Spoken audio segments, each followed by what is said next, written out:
एक मराठा लाख मराठा म्हणत जरांगे पाटील मुंबईच्या दिशेने रवाना। हजारो कार्यकर्त्यांसोबत अंतरवाली सराटीतून जरांगे पाटील मुंबईकडे निघाले।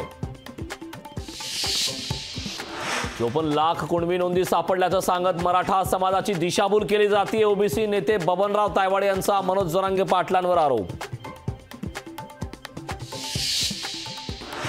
आश्वासनाची पूर्तता न झाल्यानं जरांगे पाटील मुंबईकडे निघाले। जरांगेंना आश्वासन दिलेले 2 मंत्री पुढे का येत नाहीत, शरद पवारांचा सवाल। मराठा समाजाला आरक्षण देण्याबाबत सरकार सकारात्मक आहे। आठवड्याभरात मराठा समाज मागास असल्याचं सिद्ध करू, मंत्री हसन मुश्रीफ यांचं वक्तव्य। जरांगेंच्या आंदोलनाला अद्याप मुंबई पोलिसांकडून परवानगी नाही। जरांगे पाटलांच्या शिष्टमंडळानं आझाद मैदानात परवानगी मिळवण्यासाठी केला होता अर्ज। मुख्यमंत्र्यांसोबतच्या चर्चेत काहीच घडत नाही, सामंजस्याची भूमिका म्हणूनच सरकारला 7 महिन्याचा वेळ दिला, जरांगे पाटलांचं वक्तव्य। ही आरपारची लढाई मागे राहू नका, आमरण उपोषण करत मुंबईकडे निघालोय, जरांगे पाटलांचं वक्तव्य। सरकारच्या दारात मरण आलं तरी चालेल, पण आम्ही मागे हटणार नाही, जरांगे पाटलांची मराठा समाजाला भावनिक साथ।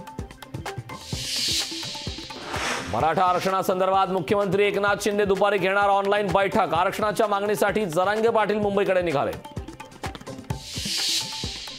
मनोज जरांगेंच्या आंदोलनामुळे पोलिसांच्या सुट्ट्या रद्द। कायदा सुव्यवस्थेच्या पार्श्वभूमीवर साप्ताहिक सर्व प्रकारच्या सुट्ट्या रद्दचा निर्णय।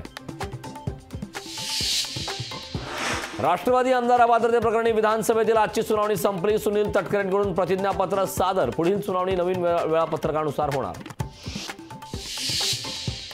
अयोध्येत राम मंदिर बनवण्यामागे पंतप्रधान मोदींचं मोठं योगदान, तर राम मंदिर बनवणार हे ठामपणे सांगणारे मोदीच आहेत, देवेंद्र फडणवीसांचं वक्तव्य। अमरावतीत आज प्रकाश आंबेडकरांची जाहीर सभा। लोकसभा निवडणुकीच्या पार्श्वभूमीवर सभेला वंचितचे कार्यकर्ते उपस्थित राहणार।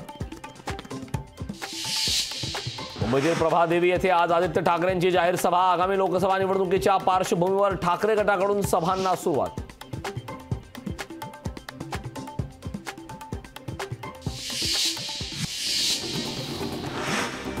मराठा आरक्षणाच्या लढाईत सामील व्हा, यासाठी बीडच्या केतुरा गावात मराठा बांधवांकडून दुचाकीला माईक लावून जनजागृती।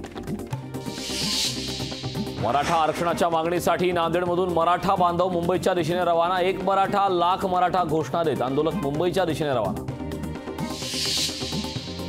मनोज जरांगेंच्या आंदोलनाची पुण्यात जोरदार तयारी। वाघोलीतील 3 मैदानांची पोलिसांकडून पाहणी। पुण्यातील वाघोलीत असणार आंदोलकांचा मुक्काम। मराठा समाजाचं मागासलेपण तपासण्यासाठी अधिकाऱ्यांना आजपासून प्रशिक्षण। पुण्यातील गोखले इन्स्टिट्यूट संस्थेकडून प्रशिक्षण।